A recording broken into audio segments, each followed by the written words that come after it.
Anong gagawin mo ngayong Holy Week vacation? Tumambay Saan? sa kaibigan, bahay ng kaibigan. Magpahinga, gawin yung remaining projects, pati org works, kasi wala kaming kawala doon.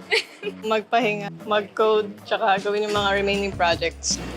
Ngayong Holy Week, ang bala ko lang is pahinga. Tapos bumawi sa mga nawalang energy sa ACADS.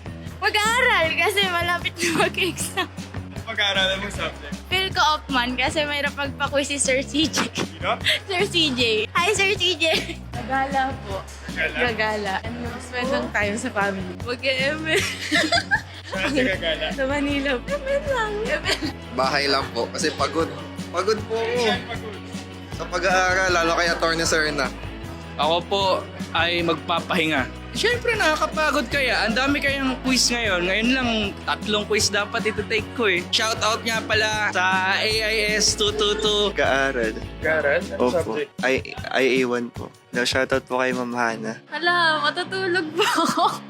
Matutulog lang po. Thank you. Magsiswimming sa panaginip. Gagawin mo ngayong Holy Week vacation? Hindi ako sinagot.